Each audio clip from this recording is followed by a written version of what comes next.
네, 하나님께서 그 노아를 통해서 그 땅에 있는 사람들에게 그 경고의 말씀을 거의 100년 넘게 말씀하셨고, 그들이 듣지 않아서 노아와 노아의 가족 그 8명만 그 노아의 방주에 들어가서 구원을 받았죠. 하나님께서 그 홍수를 시작하시기 전에 창세기 7장 16절에 보면 여호와께서 노아를 그 방주에 들여보내시고 하나님께서 직접 그 방주의 문을 닫으신 것을 알 수 있어요. 바로 하나님께서 그 심판을 하시면서 그 문을 닫는 것.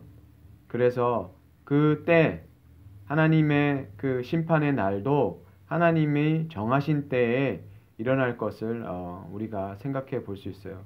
하나님께서 그 마지막 때를 정하시는 거지 우리가 정하는 것이 아닌 것을 알 수 있어요. 노아가 비록 노아의 그 방주를 준비했지만 그 하나님의 심판의 날은 그 하나님의 그 정하신 때에 이루어졌다는 것을 알 수 있어요.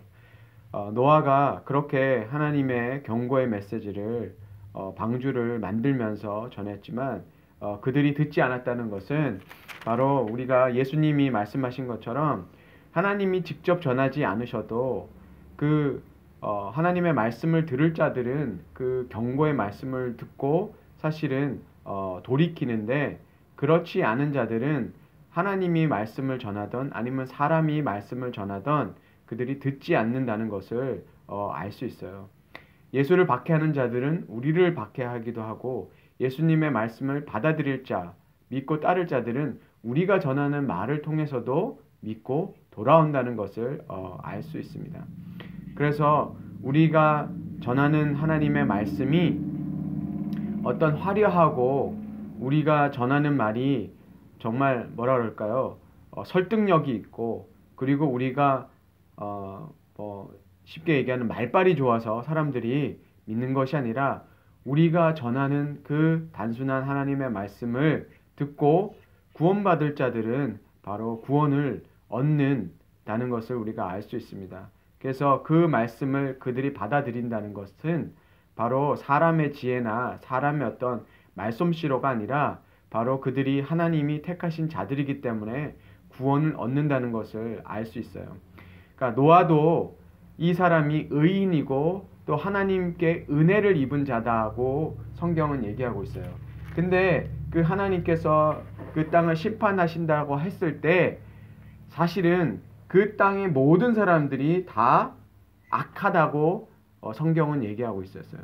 거기에는 노아도 사실은 제외가 된 게 아니라 노아도 그 죄성을 지닌 똑같은 사람이었지만 하나님께서 그에게 나타나시고 그와 함께 동행하시기 때문에 노아가 그 은혜를 입었다는 것을 알 수 있어요. 그렇죠? 바로 노아에게 그 방주를 지으라는 그 명령을 하셨을 때 노아는 그 말씀을 순종해서 따랐죠. 그리고 노아가 그 하나님의 심판이 오기 때문에 자기가 이 방주를 짓는다고 얘기했을 때 그 사람들은 거부한 것을 알 수 있죠. 그러니까 노아는 그 하나님의 명령을 듣고 정말 바보 같은 짓인데도 불구하고 그것을 따라서 순종하잖아요. 그러니까 그것이 바로 택함을 받은 사람의 그 모습이라는 것을 알 수 있어요. 그래서 하나님께서 그 노아를 은혜를 주셨기 때문에 노아가 바로 구원을 얻었다라는 것을 알 수 있습니다. 그래서 비가 내리고 거의 그 5달 동안 그 물이 빠져야 육지가 드러날 정도로 그 많은 물이 이 지구 위에 부어졌다라는 거죠. 그 윗물에 있는 그 하늘 위에 있던 물이 다 쏟아졌기 때문에. 그래서 노아의 가족만 남아서 이제 우리가 9장에 보는 것은 이제 노아가 다시 육지에 물이 다 빠지고 또 하나님께서 노아에게 나타나셔서 노아와 언약을 맺어 주시는 그 장면이 나옵니다.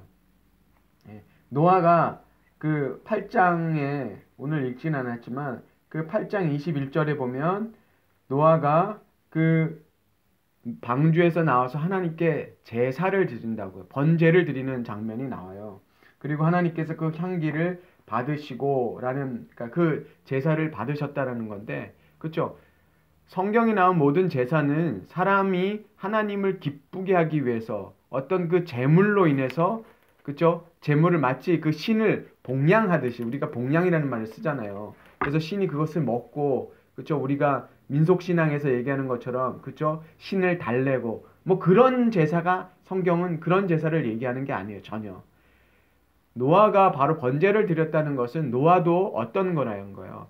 하나님께 은혜를 입었고, 그 노아도 죄인이지만 하나님께서 구해 주신 것에 대해서 그 감사함으로 제사를 드린 것이죠.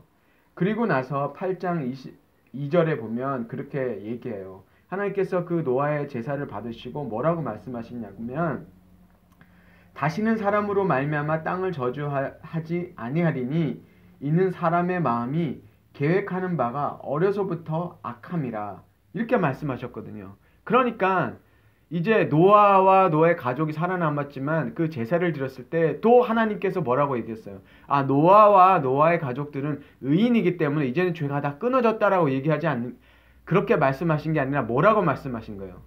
야, 노아와 노아의 가족도 똑같이 뭐가 있다는 거예요? 그 안에 그 죄가 있지만 그 주님께서 은혜로 그것을 덮어줬기 때문에 라고 말씀하시는 거죠. 그러니까 노아와 노아의 가족도 뭐를 지을 수 있는 거예요? 하나님께 범죄할 수 있고, 그렇기 때문에 하나님께서 뭐 했어요? 더 이상 이 인간들의 그 죄로 인해서 모든 피조물을 심판하는 그런 일을 하지 않겠다라고 주님께서 말씀하신 거죠. 그러니까 이 말씀 속에서 이미 그 노아와 노아의 가족들도 똑같은 그 죄성을 지닌 사람이라는 것을 알 수 있어요.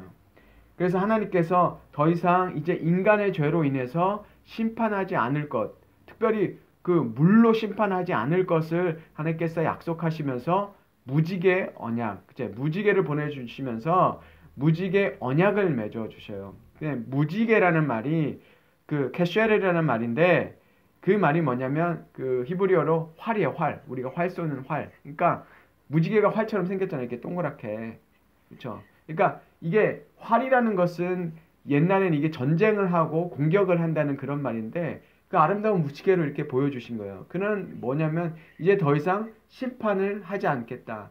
인간과 전쟁을 하지 않겠다. 죽이는 그런 일이 없겠다라는 하나님의 약속이신데, 이 언약을 맺으시면서 하나님께서 인간하고만 언약을 맺으신 게 아니라 그 땅 위에 호흡하는 모든 생물과 언약을 맺으셨다는 거예요. 더 이상 인간의 죄 때문에 그 모든 그 호흡하는, 그 땅 위에 호흡하는 그 생물들을 심판하시지 않겠다라는 언약을 맺은 것이죠.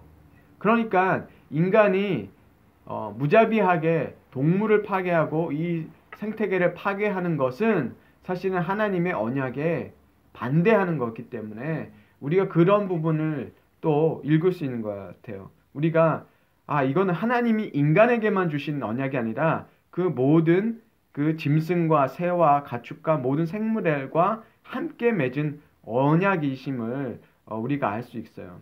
그렇지만 여전히 인간이 어떻게 하고 있습니까? 네. 이 땅 위에 있는 생태계를 파괴하고 죽이는 일도 하고 있잖아요.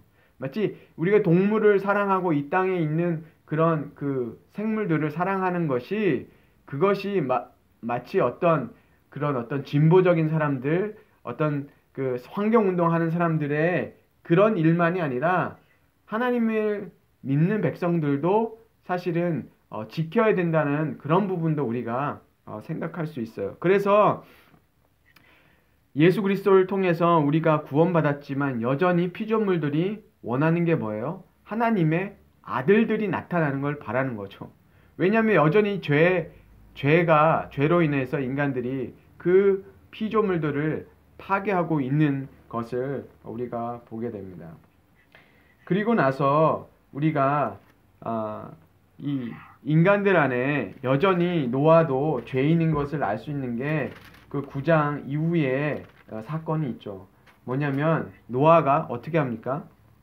포도주를 만들었죠. 포도주를 가지고 탄 것 같지는 않고 다시 이 땅에서 그 포도주를 만들어서 아마 포도주를 먹고 어떻게 했냐면 그쵸 농사를 시작해서 그 포도주를 먹고 취해서 예, 다 벗었다고 얘기하고 있어요.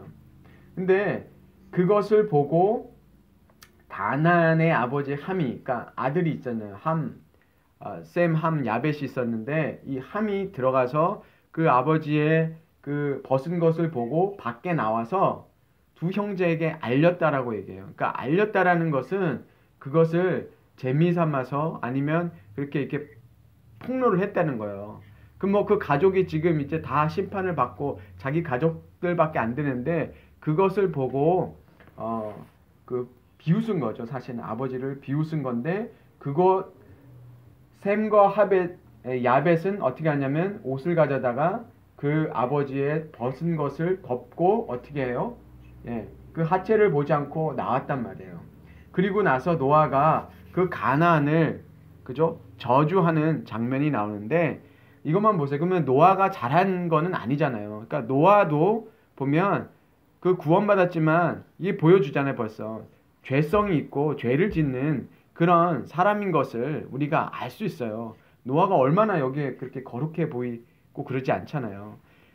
그런데 이 메시지를 통해서 알 수 있는 것은 바로 이 함이 그 아버지의 그 수치를 보고 떠들고 다니고 그것을 자꾸 드러냈다는 거죠. 근데 하나님의 은혜는 뭐냐면 이게 덮어주고 그 죄를 가려주는 건데 이 함은 어떻게 했냐면 그것을 드러내고 그쵸? 재미삼아서 얘기하고 그런 것으로 인해서 함이 그 하나님의 저주를 당하는 것을 볼 수 있어요. 이 함이 가나안의 아버지라고 얘기하고 있잖아요. 그 가나안의 아버지라는 것은 뭐냐면 이 창세기가 쓰여졌을 때 이스라엘 백성이 어디로 들어가고 있어요? 약속의 땅으로 가고 있는데 그 약속의 땅이 어디예요?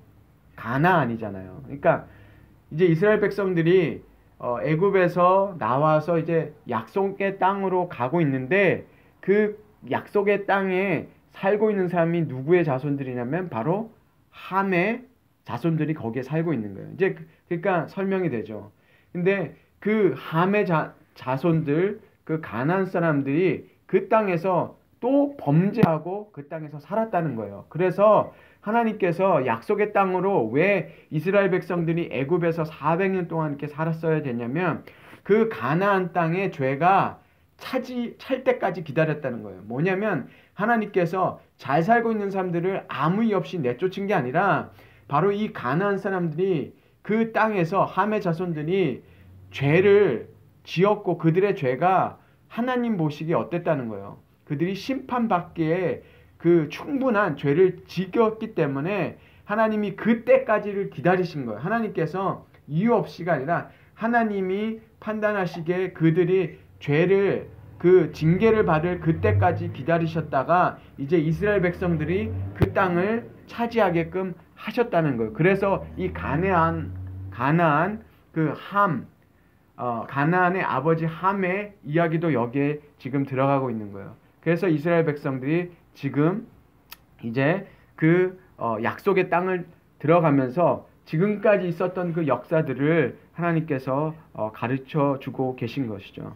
그래서 시편의 32편 1장 2절에 이렇게 1절 2절 이렇게 얘기하고 있습니다.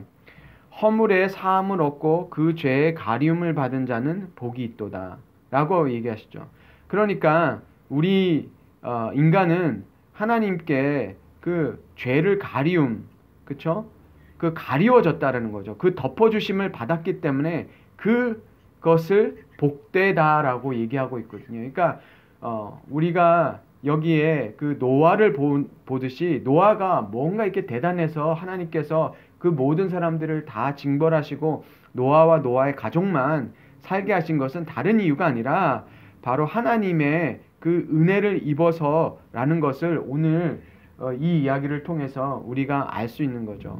그래서 이 땅에 그 저주받은 것은 뭐냐면 그 은혜를 입은 거잖아요. 그러니까 함도 사실은 똑같다라는 걸 알 수 있죠.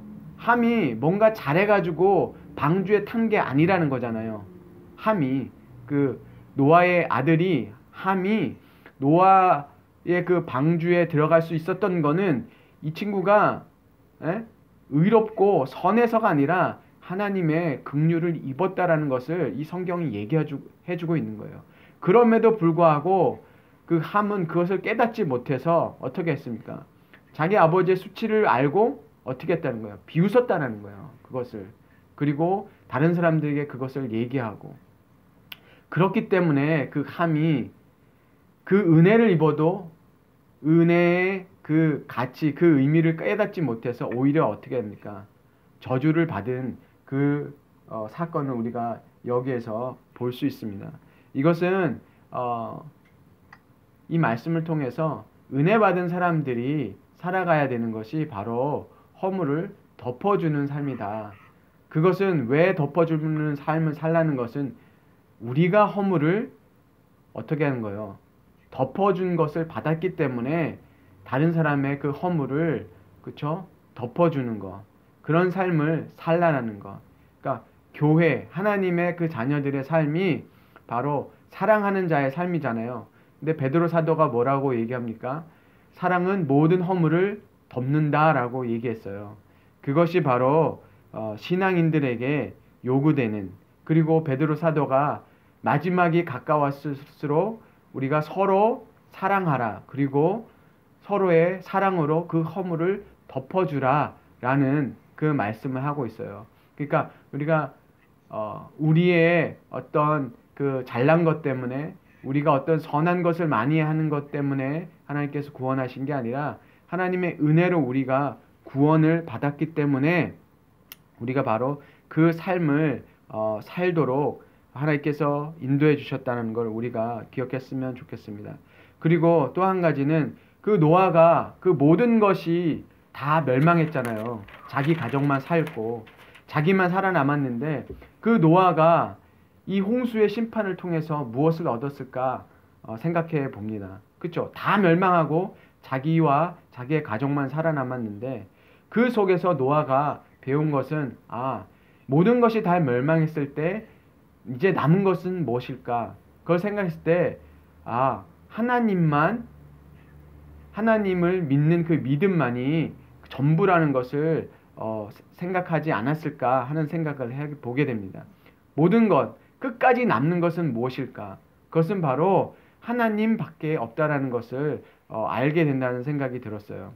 지금도 코로나로 인해서 우리가 고통을 받고 있는데 이것이 왜 일어났는가에 대해서 생각할 때 우리는 정말 답이 없어요.